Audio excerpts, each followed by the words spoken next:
walking home after school, side by side with a girl. Sure, that sounds like a typical scene out of some show about teenage adolescence, but I'd be lying if I said I never dreamt of doing that. And right now, it looks like I'm making that dream a reality. Yeah, so why am I not happy about it? That way. Did you say something? No, nothing.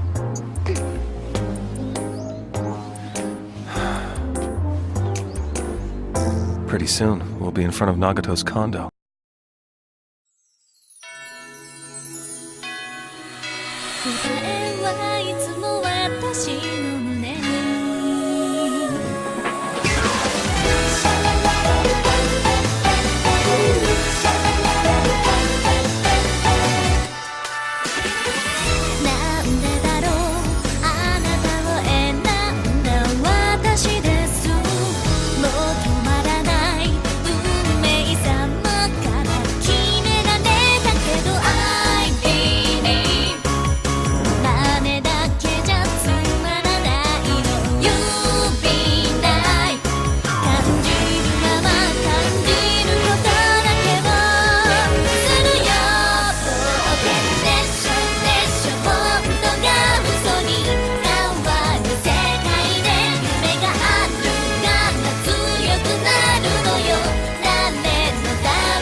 Apparently, Asakura lived here in number 505. I see. What are you talking about? See what? No, it's nothing.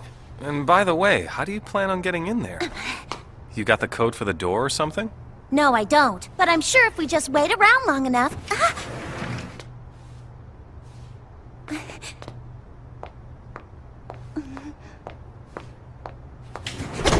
Huh? Well, what are you waiting for? I'm telling you, it's strange. Transferring to Canada out of nowhere. And they didn't even tell anybody their new address. I know, I heard you already. Well, hang on, because it gets even stranger. Asakura didn't go to the junior high schools in this city before starting North High. Well, of course she didn't. I snooped around and found out that she came to our school from a city outside our school zone. That's totally suspicious. It's not like North High's a famous prep school. It's just a plain old public school you can find anywhere. So why would she want to go to our school? Dunno. I can't believe it. She lived really close to the school. And she lived in a condo. It's not a monthly deal like an apartment. This location's nice, so it's not cheap. Did she commute from here to junior high in another city? I said I don't know. It looks like we have to investigate how long Asakura's lived here too. What are you doing? The place is empty. It's not gonna open. I really think we're wasting our time here.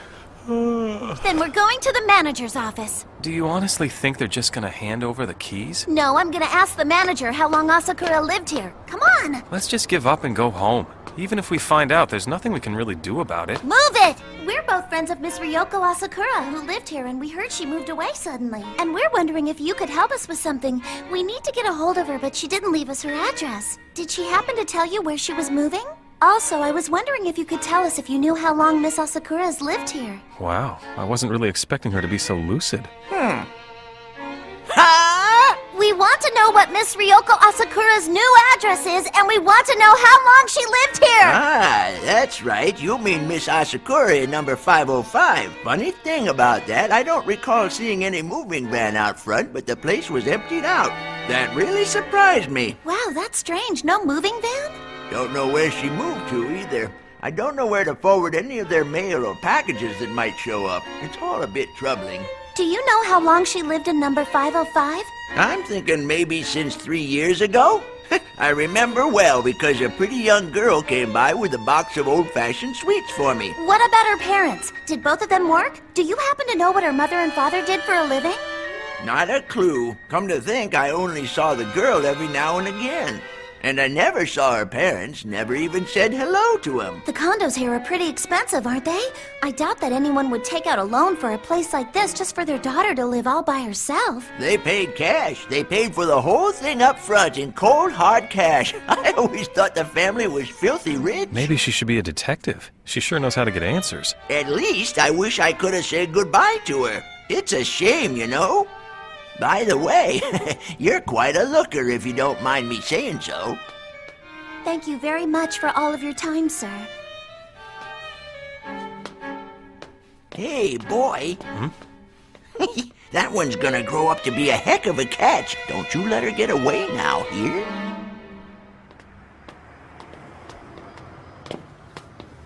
Yuki? Wow, she actually eats food. I had no idea you lived in this building. What a coincidence. I really doubt it's a coincidence. Have you heard anything about what happened to Asakura? You know she transferred out today, right? I see. Well, if you find anything out, let me know. You got it? What happened to your glasses? Don't look at me. I don't know what to say.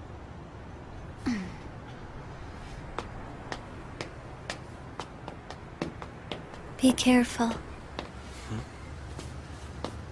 Great. What do I have to be careful of now? Let's go!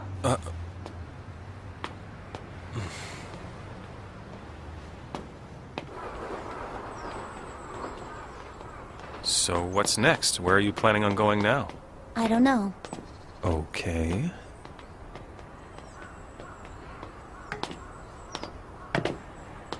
Hey, is it cool if I go home now?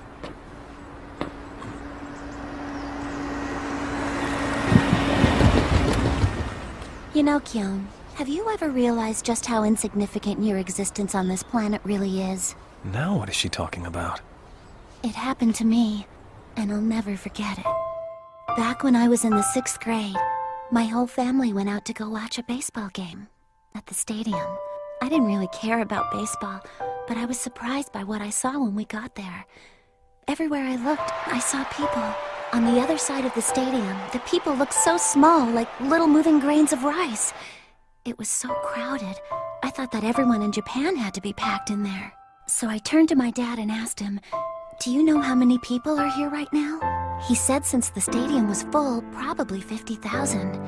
After the game, the street was filled with people, and I was really shocked to see that too. To me, it seemed like there was a ton of people there, but then I realized it could only be a tiny fraction of all the people in Japan. When I got home, I pulled out my calculator. In social studies, I'd learned that the population of Japan was 100-some-odd million, so I divided that by 50,000. The answer was 1/2000th. That shocked me even more. I was only one little person in that big crowded stadium filled with people, and believe me, there were so many people there, but it was just a handful of the entire population. Up till then, I always thought that I was, I don't know, kind of a special person. It was fun to be with my family. I had fun with my classmates, and the school that I was going to, it had just about the most interesting people anywhere. But that night, I realized it wasn't true. All the stuff we did during class that I thought was so fun and cool was probably happening just like that in classes in other schools all over Japan. There was nothing special about my school at all. When I realized that, it suddenly felt like the whole world around me started to fade into a dull gray void. Brushing my teeth and going to sleep at night, waking up and eating breakfast in the morning, that stuff happened all over the place. They were everyday things that everybody was doing. When I thought about it like that, everything became boring. If there's really that many people in the world, then there had to be someone who wasn't ordinary. There had to be someone who was living an interesting life. There just had to be. But why wasn't I that person? So, that's how I felt till I finished elementary school. And then I had another realization. I realized fun things wouldn't come my way just by waiting for them. I thought when I got into junior high, it was time for me to make a change. I'd let the world know I wasn't a girl who was happy sitting around waiting. And I've done my best to become that person. But in the end, nothing happened. More time went by, and before I knew it, I was in high school. I thought that something would change.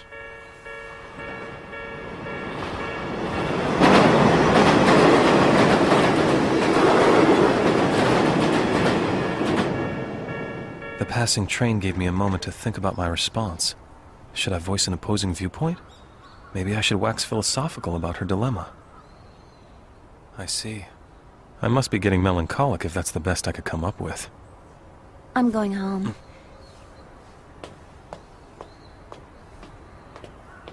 The truth is, I'd get home faster if I went that way too. But the way Haruhi was walking, well, it was like her back was telling me not to follow her. I had no other choice but to stand there all by myself until I couldn't see Haruhi's back anymore. I wonder what the hell I'm doing.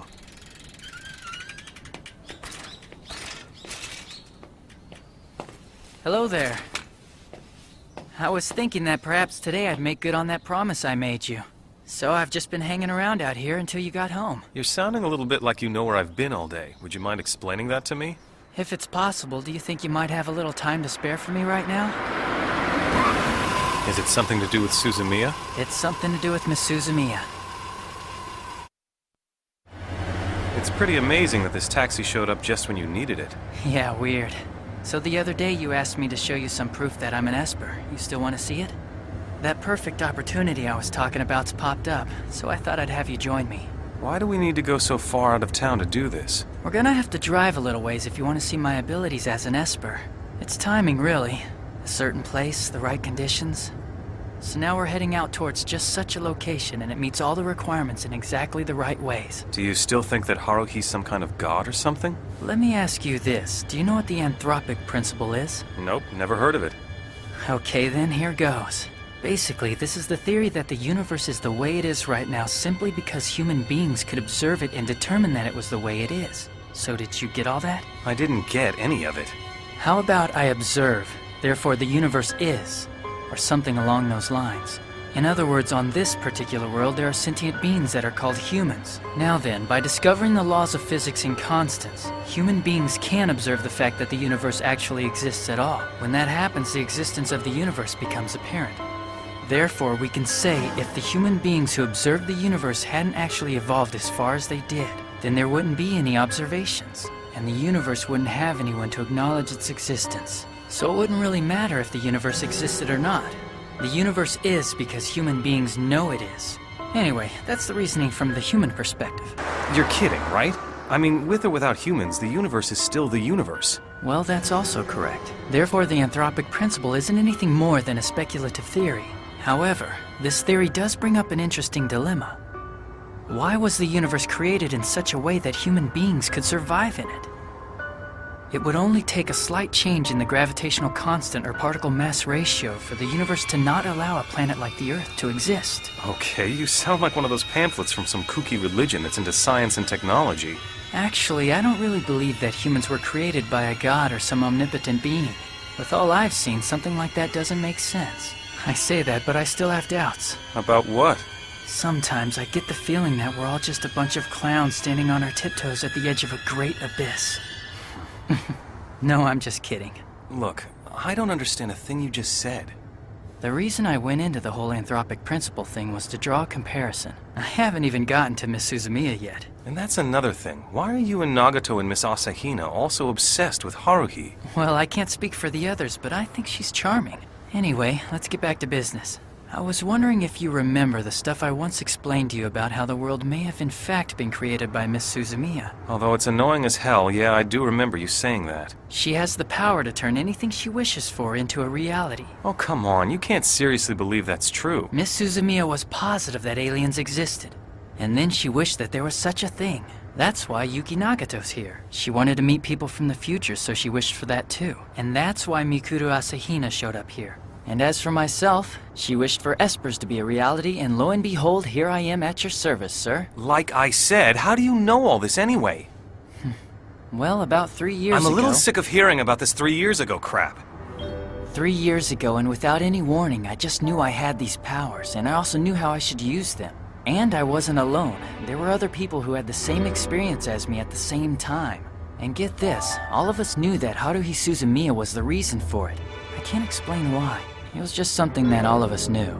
All right, I'll give you the benefit of the doubt. but I really can't see Haruhi doing that kind of stuff. At first, we couldn't believe it ourselves either. No one could wrap their heads around the possibility that thanks to one girl, the whole universe changed, or maybe it was created. And on top of all of that, it's like there's nothing here that's special enough to hold her interest. That's the scary thing about it. Why scary? I told you. If you had the power to create the universe at will, you'd also have the power to destroy this world. Then you could rebuild it into whatever you wanted. If that really happened, it would mean the end of everything as we know it. Although if it does happen, we'd have no way of knowing that it even happened. Then again, maybe something like that has happened before. You never know. Perhaps the universe has been destroyed and rebuilt lots of times already. Look, why don't you just tell Haruhi what you really are? I'm sure if she found out that espers were real, she'd be ecstatic. Then maybe she wouldn't think about changing the world. Well, there's a problem with that. If Miss Suzumiya finds out about us espers and then starts thinking our powers are like some common occurrence, the world would be knee-deep in espers. Every law of physics would get twisted up like a garden hose. The entire universe would fall into chaos. If you guys exist because Haruhi wished it, why isn't she aware of it? I mean, don't you think that's strange? Not really. There's the part of her that wished for aliens, espers, and time travelers to be real. But she's also got a practical side that thinks those things are impossible. She's conflicted between the two. Yes, she does and says things that are eccentric. But in reality, Miss Suzumiya is just an ordinary human with a good sense of what's real and what's not. In junior high, her energy was like a sandstorm. But in the past few months, it started to calm down. I'd prefer it if she stayed calm. But now we need to face the fact that she's creating a new tornado. What do you mean? Hate to say it, but it's your fault. What do I have to do with this? What are you talking about? You're the one that gave her the idea to form this strange club. Because of the conversation she had with you, Haruhi decided that she'd create a club filled with all sorts of weird people, didn't she? Therefore, you are responsible for this. And because of that, a member from each of the 3 groups that are interested in what Haruhi Suzumiya is doing are now conveniently gathered together in one place. So I'm the scapegoat. Well, actually, there's more to it than that.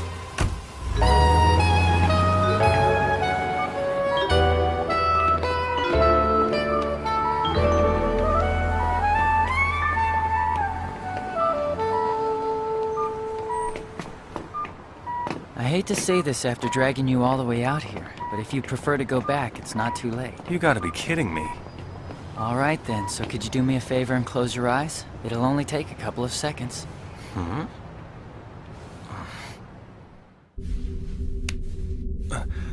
Do you have to hold my hand? Okay, open them. The gap between dimensions, separate from the world we know, a completely closed space.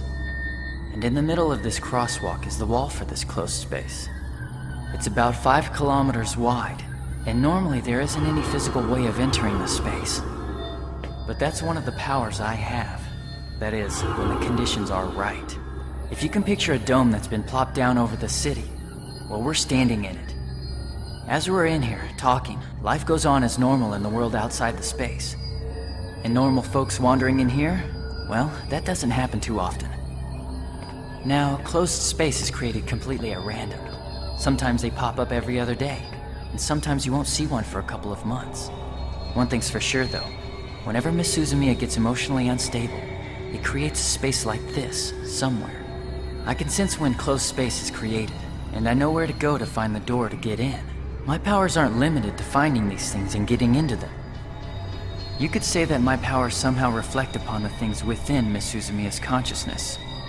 So if this closed space is a pimple that appears on Miss Suzumiya's spirit, we espers are the acne medication. You know, your metaphors are hard to understand. Yeah, I get that a lot. But then you sure are something. I mean, here you are seeing all this, but you don't seem surprised. I've seen a lot of strange things already. Well, looks like it's starting. Please, take a look behind you.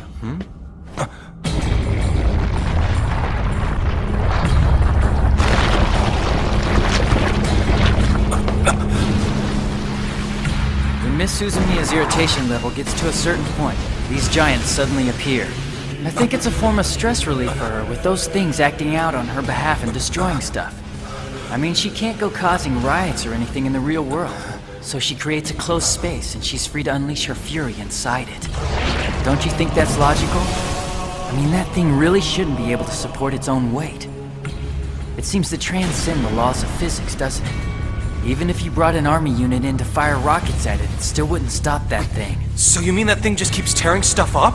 Not quite. Have a look over there. Other Espers. They're just like me. They're people that hunt down the giants created and powered by Miss Suzumiya. Stay here. It's time for me to go help out.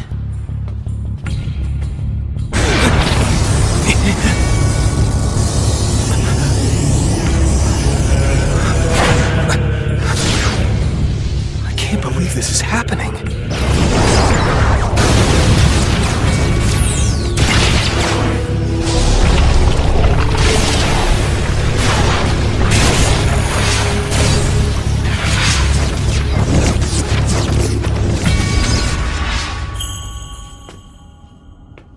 Sorry to make you wait. Oh, there's something else I want to show you. Last thing, I promise. I don't think anything's gonna top that. Once us Espers get rid of the giant, the bubble of close space disintegrates. And it's quite the spectacle.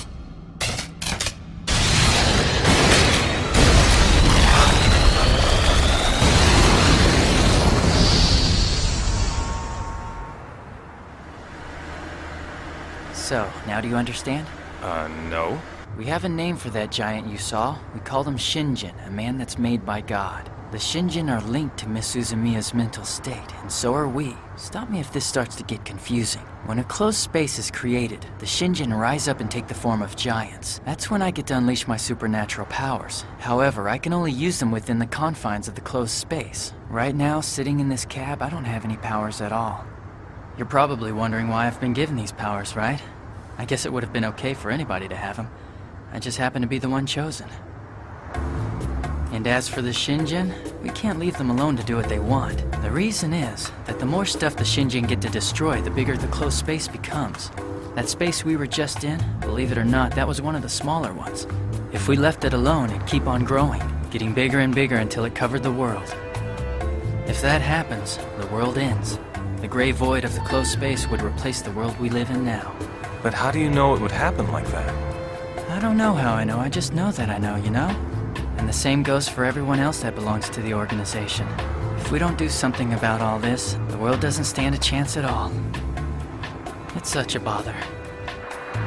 So please, keep an eye on Miss Suzumiya's behavior. Her mental state's been stable for a while, but it looks like it's starting to get active again. Things like today haven't happened in a long time.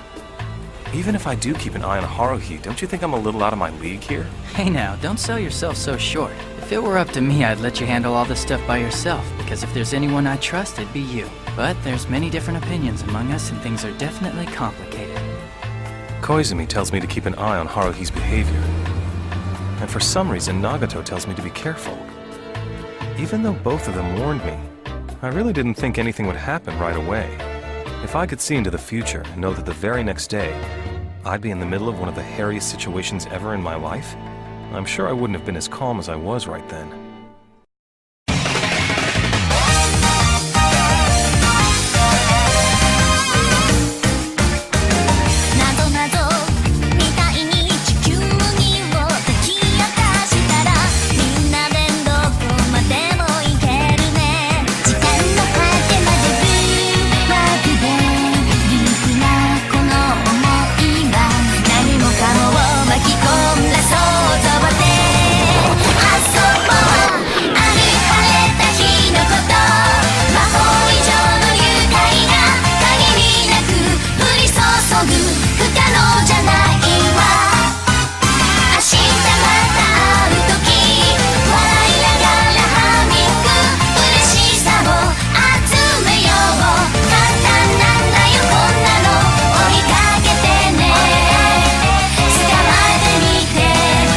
Looking at